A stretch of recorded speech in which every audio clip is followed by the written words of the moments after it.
Votre propos va sans doute susciter des réactions. Avant de passer la parole à nos amis, je voudrais faire rebondir notre ami Pierre Albertini sur justement ce concept de décence républicaine que moi j'explique tout simplement par l'exigence démocratique qui doit fonder les institutions, ou peut-être les refonder si c'est nécessaire. Quel est votre sentiment comme professeur de droit à l'université sur justement ce lien entre l'éthique, l'exigence démocratique, le concept de décence républicaine, peut-être même un peu de manière décalée par rapport à Philippe Bilger et avec la même passion? Alors, je ne sais pas si je mettrai autant de décibels à l'expression de ma passion, mais il y a plusieurs manières d'être passionné. On peut l'être aussi en utilisant une parole peut-être un petit peu plus douce, un petit peu plus modérée, mais pour autant, les convictions sont le vecteur indispensable qui permet d'avancer. Je reviendrai à Montesquieu, puisque Nathalie, vous avez voulu rappeler à juste titre que Montesquieu avait été l'initiateur de cette recherche de l'équilibre des pouvoirs. Il a malheureusement écrit sur la justice et sur la fonction juridictionnelle des choses qui sont aujourd'hui totalement dépassées. Il faut en tenir compte. Je rappelle cette phrase quand même très cruelle et très restreinte, restrictive de Montesquieu sur la justice et sur le pouvoir judiciaire. Le juge ne doit être que la bouche de la loi. Il avait une conception extrêmement subalterne du pouvoir de juger, alors qu'on voit aujourd'hui au contraire, et les magistrats ne vont pas me contredire, que la fonction de régulation sociale de la justice est une fonction absolument essentielle. Nous sommes aussi la patrie de Tocqueville. On l'a un peu oublié. Or, il y a un point commun, pour répondre à votre question, à Montesquieu et à Tocqueville, c'est que l'un et l'autre, à un siècle de distance, ce qu'ils recherchent dans l'équilibre des institutions, ce sont au fond trois exigences.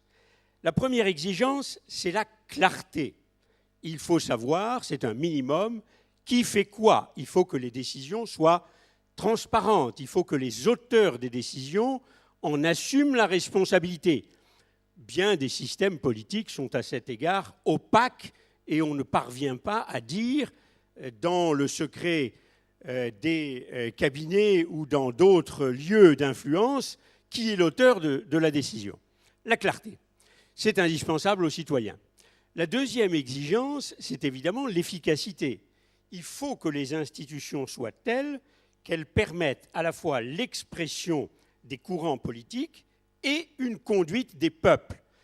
Surtout dans le contexte d'aujourd'hui, qui est un contexte de crise d'ampleur absolument mondiale, il est tout à fait évident que la recherche de l'efficacité, qui est prônée à la fois par Montesquieu et par Tocqueville, ne peut pas passer au second plan. La troisième exigence, c'est la défense des libertés publiques. Alors ça a été évoqué, je n'y reviens pas, ce sont des combats qui sont pour nous des combats éminemment actuels.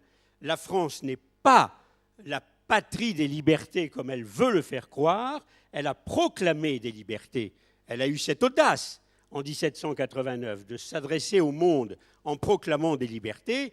Elle n'est pas un pays qui les respecte réellement dans tous les aspects. Loin s'en faut, l'état de droit est encore à construire dans notre pays. Or, à travers ces trois exigences, je vais répondre à votre question. Qu'est-ce que l'on recherche dans des institutions ? La vertu, la décence, la morale, je ne sais pas. Je suis sûr, en tout état de cause, que ces institutions, elles sont animées par un certain esprit. Et là, Montesquieu a écrit des choses qui sont aujourd'hui tout à fait actuelles. L'esprit des institutions, c'est ce qui les fait se mouvoir, c'est ce qui en fait la noblesse, c'est ce qui fait qu'elles trouvent une assise démocratique forte, ce qui n'est pas le cas dans notre pays. Les Français sont-ils attachés à leurs institutions aujourd'hui ? Oh, ils sont attachés à l'élection présidentielle. Au-delà, l'attachement des Français à leurs institutions, au sens très large du terme d'ailleurs, j'y inclus la justice, l'attachement des Français à leurs institutions relève plutôt de leur part d'un grand scepticisme, d'un doute, d'un certain désarroi. D'ailleurs, d'une manière générale, il faut bien le dire, nous sommes dans une crise de la parole publique. Nous sommes dans une crise du courage, sans doute, mais nous sommes aussi dans une crise de la parole publique. Alors, il me semble que si l'on veut rechercher l'esprit des institutions, c'est-à-dire ce qui les fait agir, leur ressort intime, je ne parlerai peut-être pas de morale ou de décence, mais j'essaierai en tous les cas de proposer qu'on joue sur 3 points clés qui expliquent la relative décadence, la dégradation des institutions qui ne cessent de malheureusement toucher notre pays depuis plusieurs dizaines d'années. Le phénomène ne remonte pas seulement à 2007, il faut avoir le courage de le dire. La dégradation des institutions, l'exercice du pouvoir ont commencé à se dégrader bien avant l'accélération qu'a donnée le président de la République à un phénomène qui était déjà en marche. Je crois qu'il faut agir, à mon avis, sur 3 points clés. Un sur lequel je serai très bref, puisque les magistrats, et en tous les cas Philippe Bilger l'a dit, il faut reconnaître la qualité de pouvoir à la justice. Il faut lui reconnaître cette qualité non pas seulement parce qu'à la clé se pose la question du statut du parquet, non pas seulement parce qu'à la clé se pose la question des rapports entre les magistrats, qu'ils soient parquetiers ou juges d'instruction, et la police judiciaire qui est chargée de rechercher les auteurs des infractions avec un zèle parfois variable, parce que c'est la confiance que les citoyens ont dans l'existence d'une justice la plus indépendante possible de tous les pouvoirs.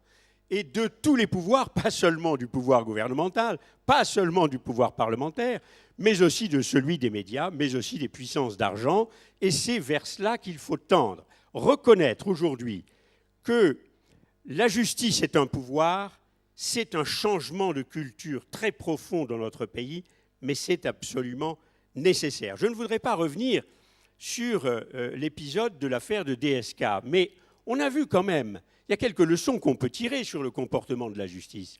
Imaginons que DSK ait été l'objet d'une dénonciation dans une suite du Sofitel, non pas du tout de New York, mais de Paris, de Bordeaux, de Marseille ou d'ailleurs.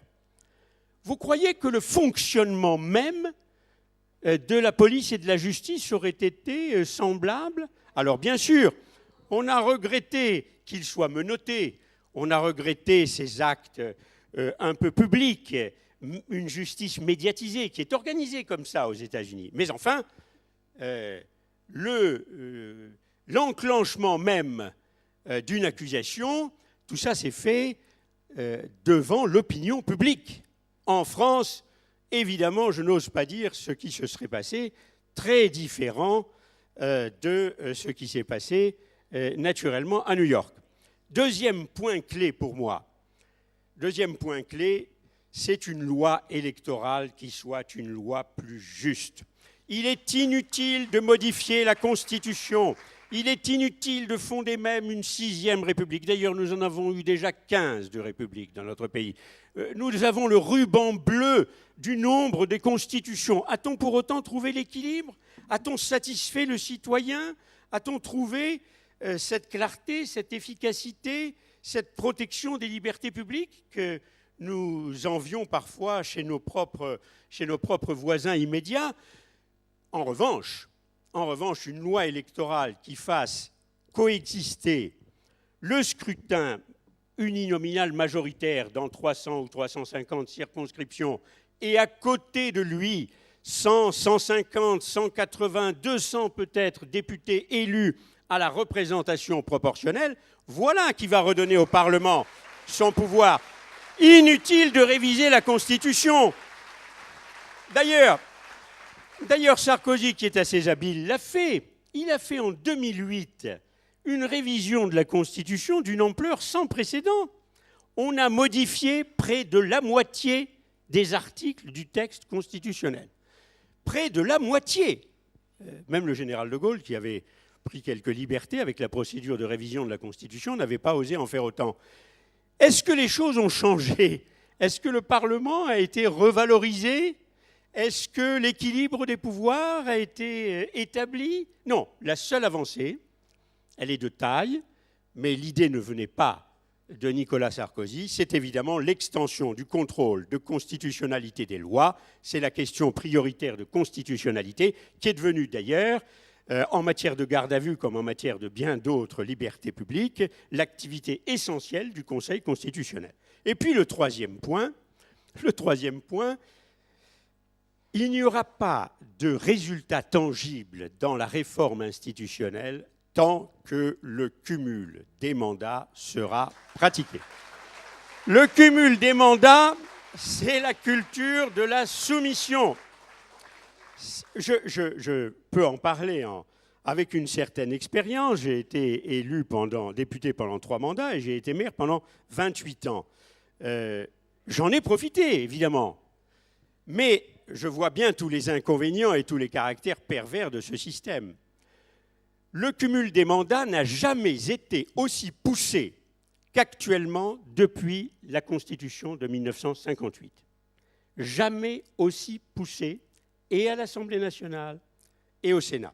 Alors on nous parle de conflit d'intérêts, à juste titre, mais le conflit d'intérêts qui consiste pour un maire de grande ville, pour un président de conseil régional, pour un président de conseil général par exemple, à être législateur et à réformer, par exemple, l'organisation administrative, les finances locales. Croyez-vous qu'on puisse s'abstraire de ce territoire qui vous donne vie, qui vous donne l'essentiel de sa raison d'être? Absolument pas. Alors on oppose à cela l'idée que le législateur, s'il n'était pas en même temps, s'il n'exerçait pas en même temps des mandats locaux, serait un législateur coupé des réalités. Mais enfin, pardonnez-moi, mais les lois de la Troisième République n'ont pas été, bien au contraire, d'une portée moindre que celle de la Cinquième. D'abord, on avait cet immense mérite d'en faire plutôt un tout petit peu moins, et en tous les cas, les lois étaient beaucoup plus concises. Le volume moyen des lois, ce n'est pas tellement le nombre des lois qui a augmenté, c'est leur volume moyen qui a été multiplié par 10 ou par 15. Aujourd'hui, une loi fait fréquemment 100, 120 articles. Comment voulez-vous que le rapport législateur-juge soit un rapport posé dans de bonnes conditions? Le législateur ne cesse d'asséner des procédures supplémentaires que personne n'est capable d'ingérer et de comprendre complètement avant que, naturellement, la procédure ne change, parce que, sous l'effet d'une pulsion médiatique, il est plus facile de changer la loi que de conduire une bonne politique publique. En tous les cas, ces 3 points, pour moi, sont absolument essentiels. Reconnaître la justice comme un pouvoir et non pas comme une autorité, pour rétablir la confiance dans une institution qui joue un rôle, pour moi, de protection des libertés publiques et de régulation sociale indispensable. Évidemment, une loi électorale plus juste, parce que si l'on veut que le Parlement, et en tous les cas l'Assemblée nationale, redevienne un lieu de débat, un lieu d'affrontement, un lieu de confrontation, comme l'est la Chambre des communes, comme l'est le Congrès américain, par exemple, il faut naturellement une loi électorale qui permette à tous les courants d'être représentés, et y compris aux courants extrémistes, d'être devant l'exercice de leurs responsabilités. C'est trop facile de critiquer de l'extérieur quand on sait qu'on est exclu de la décision. Et enfin, bien sûr, la réglementation du cumul des mandats, au moins pour l'Assemblée nationale. Je suis un peu moins sévère pour le Sénat, puisque le Sénat représente par principe les collectivités territoriales. Mais pour l'Assemblée nationale, si vous voulez faire disparaître cet affrontement quasi clanique qui existe entre la majorité et l'opposition, et chacun en profite. C'est d'ailleurs pour ça que le cumul des mandats n'est pas pour demain. Parce qu'au fond, les socialistes se disent que demain, ils vont en profiter. Alors on amuse un petit peu la galerie pendant quelques mois, et puis une fois au pouvoir, eh bien on dit que bien entendu, nous sommes toujours favorables à l'interdiction du cumul, mais que les temps ne sont pas encore venus. Mitterrand a exercé tout un art sur ce sujet, sur ces thèmes qui consistent à renvoyer à demain pour mieux conserver. Or, comme la majorité et l'opposition profitent tour à tour de ce système, changer la question du cumul des mandats, c'est évidemment un point clé. C'est ce qui permettra, à mon sens, sans vouloir nécessairement écrire une constitution nouvelle tout entière, c'est à mon avis ce qui permettrait, dans la perspective de Montesquieu et de Tocqueville, de répondre à cette exigence de clarté, d'efficacité et aussi de défense des libertés publiques et de rendre à la politique le sens qui devrait être le sien, c'est-à-dire de se préoccuper d'abord de ce qui concerne les citoyens. Merci beaucoup.